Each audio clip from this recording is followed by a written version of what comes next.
my channel. So you guys may have seen the video that's been going around on YouTube and on Facebook of a white guy that works for YouTube.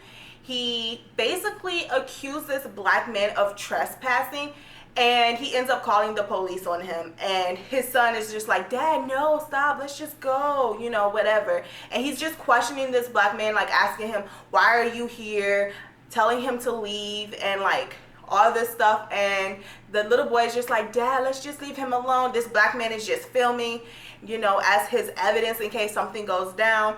Eventually the video ends where the guy's friend pulls up, and then the little boy is like, Dad, see, I knew it, like, yo. So this story actually reminds me of something that happened to me back in 2017.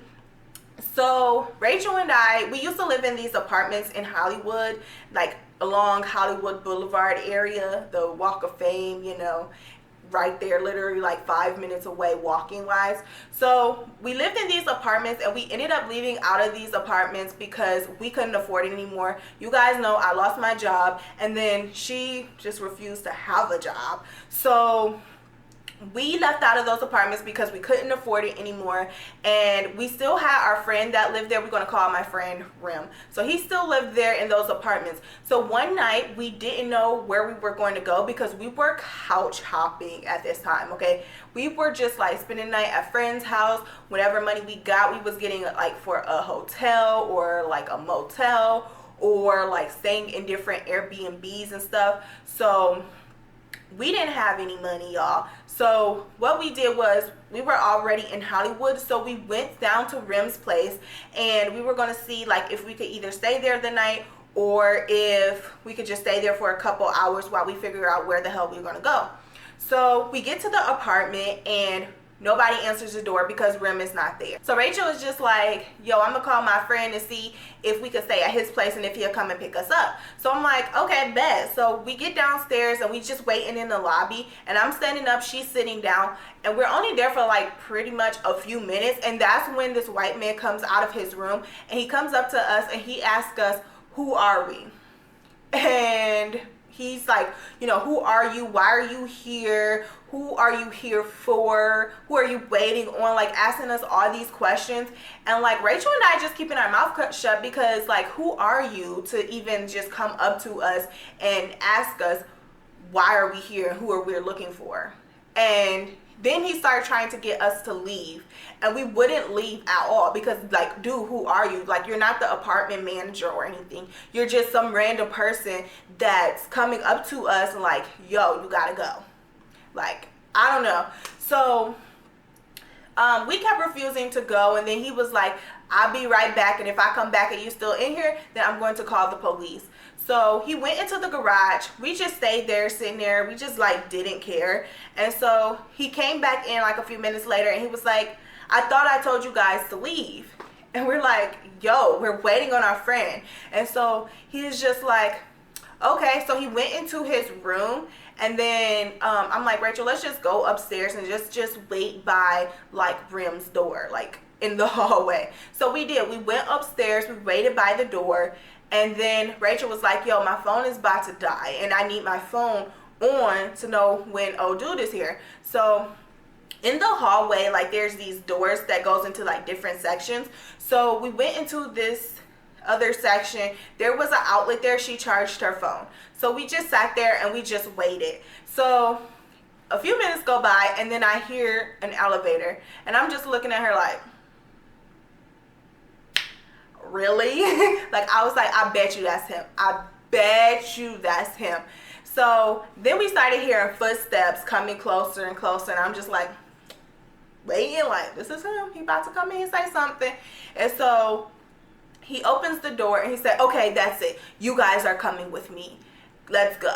And so Rachel was just like, I don't have to go anywhere with you. And he was like, let's go right now. I'm like, Rachel, let's just go back downstairs. Like, the dude is just literally like rushing her and everything. Like, hurry up, let's go. Rachel was just like, hold up. Like, let me get my stuff. Okay, can I get up? And so I walked down towards the elevator, and then I was holding the elevator open, and so they started walking closer. So when they got a little bit closer, I kind of like backed in, and then the elevator closed on them. So I beat them downstairs to the lobby. So once the elevator opened up, I was like, ha, you gotta be kidding me, right? So guess who I freaking see? The police. So I go outside and the police is like, did you call? And I was like, no, I'm the one that had the police called on me. And he was like, why? And I was like, look, we just came here to see if our friend was here. He's not here. So then we went in the lobby and we just stood there in the lobby waiting for our other friend to come and pick us up. And so by that time, Rachel and this guy, they're coming out. The guy is like, I'm the one that called. He just told them that we were trespassing. We were just sitting in the lobby and he kept asking us to leave and we wouldn't leave.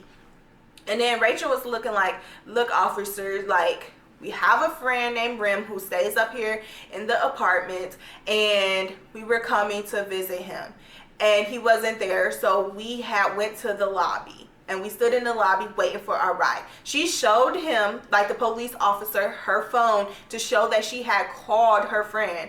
And so the police was like, okay, like, you are fine. Just go ahead and leave the area and don't go back inside the building. So we're like, okay. So we walked over in front of the apartment. We was already in front, but we went towards the side.